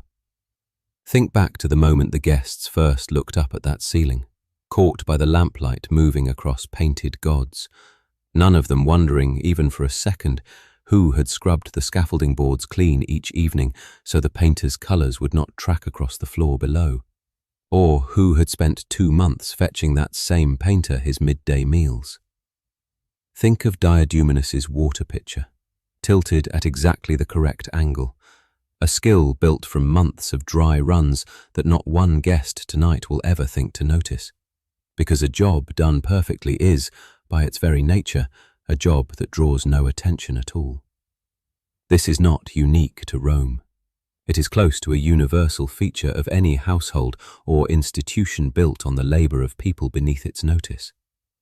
The better the invisible work is done, the more completely it disappears from the story the visible people tell about their own evening. The second pattern sits inside the frescoed ceiling itself and everything it was built to say. A Roman banquet like tonight's was never simply a meal. It was a performance of identity, staged with as much care as any play, in which, where you reclined, how quickly your cup was refilled, and even which stories you were permitted to tell without correction, all communicated your exact position in a hierarchy that everyone in the room understood without needing it explained. Gaius, commissioning a painted ceiling rather than the more modest painted walls his neighbours settled for, was not decoration. It was a sentence in a language every guest tonight could read fluently, a household announcing, as plainly as an inscription carved in stone, that its ambitions had outgrown its origins. We do this too in our own age, in our own vocabulary, and it is worth noticing how old the impulse actually is. The third pattern is the economics of appearance, the quiet arithmetic sitting underneath every course that was served tonight. The silver, the imported dates, the premium garum, all of it purchased with money that a household built substantially on unpaid labour was uniquely positioned to generate. This is not a claim that every Roman household ran this way, or that wealth in this era was always built on exactly this foundation. It is simply an observation that the appearance of effortless abundance in almost every century we know anything about tends to rest on labour deliberately kept out of view, and that the further a guest sits from the kitchen, the easier it becomes to mistake the meal for magic rather than for work. The fourth pattern is the persistent gap between capability and permission, and nobody in this household embodies it more clearly than the man who spent his whole day managing it. Eutychus runs this household's finances with more precision than most free men of his era ever developed, negotiates with merchants, keeps accounts that his own owner trusts without double-checking, and possesses, by any honest measure, more practical competence than several of tonight's reclining guests combined. None of it makes him free. Zosimus can identify a garum's exact age by smell alone, a skill that took years to build and that no wealthy guest tonight could begin to replicate. And his name will appear in no history of this evening beyond, perhaps, a single line in a household ledger. Competence, in a system built the way this one was built, was never the same thing as standing, and the distance between the two is one of the oldest and most durable patterns any hierarchy has ever relied upon. The fifth pattern is quieter than the others, and easy to miss entirely if you are only watching the silver and the frescoes. It is the mediated, negotiated nature of nearly every relationship inside this house. Eutychus and Prima share something real, whatever the law refuses to name it. But that bond exists entirely at another person's discretion, subject to being dissolved by a single decision neither of them would ever be consulted about. Gaius and Titus share what looks, from the couches, like genuine warmth, and by every account it likely was genuine, but it is also unmistakably transactional, built on favours owed and favours expected, in a lattice neither man would ever describe so bluntly at the table itself. Even hospitality, offered with real warmth on both sides tonight, doubled as investment. None of this makes the affection fake. It only means that very little in a world built on this much hierarchy was ever allowed to be simple, and that the people living inside it learned, out of necessity, to hold both truths at once, the genuine feeling and the calculation beneath it, without ever finding the contradiction as strange as it might look to us now. There is a sixth pattern worth naming before we close, gentler than the others, and easy to overlook if you are only counting the ways this system was unfair, which it plainly, thoroughly was. Real tenderness still found room to exist inside all of this constraint, and it is worth resisting the temptation to flatten every relationship in this house into pure hierarchy and nothing else. Eutychus and Prima built something real between them, despite a legal system that refused to even name it properly. Domitia felt an unguarded, genuine pride looking up at a ceiling she helped commission, a pride that had nothing calculated about it in the moment it actually happened. Gaius and Titus shared jokes and old memories that were not simply performance, even if performance was also, unavoidably, part of what they were doing. None of this excuses the system these people lived inside, But it does complicate the easy modern habit of imagining the past as either entirely brutal or entirely charming. And the truth, as it usually does, sits uncomfortably in between. Brutal in its structure, and quietly warm in more than a few of the moments that structure happened to contain. There is a seventh observation, smaller than a pattern exactly, more a simple fact about how we come to know any of this at all. Most of what filled tonight, the fish delivery's small negotiation, the exact words Eutychus and Prima exchanged in the weaving room, the specific worry behind Domitia's private glance at the ceiling, none of it survives in any Roman document we can point to and cite. What survives is the shape of the world these details fit inside. The prices, the laws, the archaeology, the frescoes themselves, still visible on walls and ceilings across Pompeii, patient enough to outlast the individual people who once ate dinner beneath them. Tonight's specific evening is, in the strictest sense, a reconstruction, built carefully from what we do know about households exactly like this one. But the world it is built inside is entirely real. And somewhere in that world, some version of tonight's dinner, some Eutychus, some Zosimus, some nameless girl in some courtyard, actually happened. More or less exactly this way, more times than anyone ever bothered to count. And underneath everything we have just named sits the one truth this evening kept returning to on its own. The fact that whatever separated the guests upstairs from the girl gathering their abandoned cups below, the moonlight over Pompeii, did not care. It fell the same way on every roof in the city that night, indifferent to rank, indifferent to money, indifferent to who had earned an easy evening and who had simply survived a hard one. That indifference is not a comforting fact exactly, but it is an honest one. And honest facts are, more often than we admit, the gentlest thing history has to offer us. It is time now to let the evening finish the way every evening eventually does. Quietly, one lamp at a time.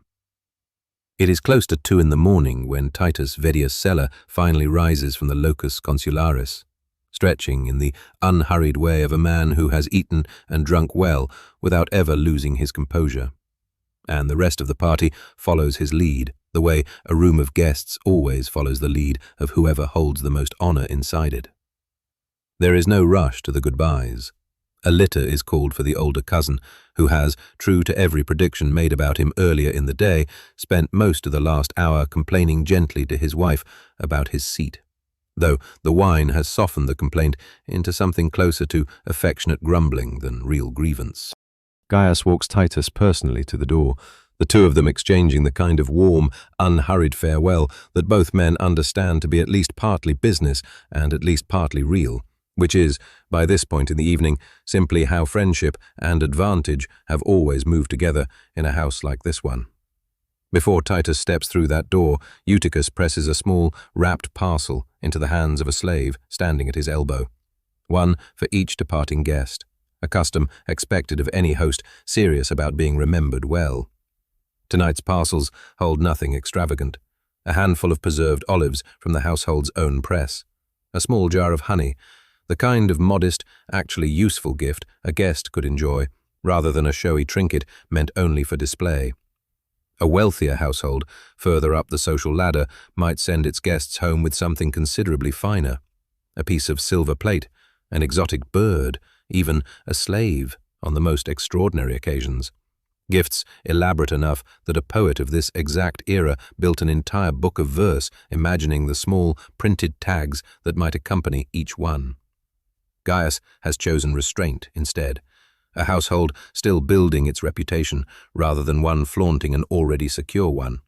And the choice, like nearly everything else tonight, has been calculated with more care than any single guest walking out into the dark street with a jar of honey in hand will ever pause to consider. The street outside, once the door finally opens to let the first litter through, is nothing like the crowded, noisy version of itself we walked through hours ago. The shop fronts are shuttered, their wide daytime openings sealed behind wooden panels, and the volcanic paving stones, warm all day under the August sun, have finally begun to cool beneath the litter-bearer's bare feet. A dog barks somewhere down the block and falls silent. Far off, faint enough that you would have to already know to listen for it, comes the sound of the sea against the harbour's edge, the same water that carried this evening's fish and this evening's imported dates into the city earlier in the week. The moon lights the street well enough that the litter-bearers need no torch for the short walk to Titus's own house, and the guests move through a Pompeii that looks, at this hour, almost gentle, scrubbed of its daytime crowd and its daytime noise, holding nothing now but quiet stone and the last hour or two of a warm summer night. Eutychus stands near the atrium as each guest departs, offering the household's thanks, arranging the last litter-bearers, accepting from more than one departing guest a genuine compliment about the evening that he will pass along to Zosimus and to Domitia before the night is fully finished, because praise earned this honestly deserves to reach the people who actually built it. When the last litter's footsteps have faded up the street, he closes the door himself, slides the bar across it, and stands for a moment in the sudden, total quiet of a house that has spent 18 hours in constant motion and has finally been allowed to stop. The lamps go out one at a time now, not all at once, each one carried through the house by a tired hand and extinguished with a small pinch of 2 fingers or a soft breath, the light retreating room by room until only the faintest glow remains near the kitchen, where Zosimus and his 2 young helpers are only now, well past 2, sitting down to eat something themselves, the day's last heel of bread and a bit of cold pork nobody upstairs finished, the kind of meal that tastes, after a day like this one, better than it has any right to. In the courtyard, the girl who gathered the abandoned wine cups has finally been allowed to sleep, curled on a mat near the kitchen door, and whatever her name was, whatever her 3 possible histories actually were, she rests now under the same open sky that covers everyone else in this story. Guest and slave, host and cook, all of them breathing the same warm August air. The dining hall itself, once the last lamp inside it is finally carried out, goes fully dark, and the painted ceiling that drew every guest's eye tonight disappears into a shadow so complete that Dionysus and Ariadne might as well not exist at all, except that they do, quietly, waiting for morning to bring the light back, the way they have waited through every night since the scaffolding came down 3 days ago, and the way, as it happens, they will go on waiting for the better part of 2,000 years after tonight, buried and forgotten, and eventually found again by people with soft brushes and more patience than any single evening could ever demand of them. Eutychus does not go straight to sleep. He sits for a few minutes on the low step outside his small room off the kitchen corridor, the wax tablet still in his lap, and by the last bit of a single dying lamp he adds 3 lines to tomorrow's list. Because tomorrow's list always begins tonight, in this house, the same way tonight's list began the moment yesterday's dinner had barely finished. The silver needs returning to its chest. The cushions need airing again before they are stored. A message needs sending to the fruit seller near the forum, thanking him for the figs and asking already about next month's harvest. The day is not finished before the next one has quietly begun to take its shape, and Eutychus, closing the tablet at last, finds this less exhausting than it might sound. There is something almost steadying in a list that never quite ends, proof that the household, and by extension his own small, careful hope inside it, is still moving forward, rather than standing still. He looks in briefly on the weaving room, where Prima and the other women are long asleep, and allows himself the same small, private feeling he allowed himself in that doorway at 6 o'clock, before any of tonight's noise had even begun. Then he lies down himself, on a mat no softer than the girls in the courtyard, and within a few minutes the last waking person in a house that has not stopped moving since well before dawn, finally, gratefully, stops. Outside, above the peristyle garden and the frescoed roofline and the whole quiet, moonlit city of Pompeii, the dark shape of Vesuvius rises against the stars, the way it rises every night. A green, terraced mountain that this household has always known simply as part of the view, a backdrop to vineyards rather than any kind of warning. Nobody sleeping in this house tonight has any reason to look at it twice. It is only a mountain. The wine tonight came in part from grapes grown on its lower slopes, the same rich volcanic soil that has fed this whole region for generations. And if there is a lesson in that mountain's quiet presence over a sleeping city, it is not the lesson we already know from 4 years further down this story's timeline. Tonight, it is simply there, dark and steady, the way a mountain always is, holding no more meaning than any other fixed point on a familiar horizon. 2,000 years away from that mountain, in whatever room you are actually lying in tonight, the same basic facts still hold true, even if the shape of your evening looked nothing like the one we just spent together.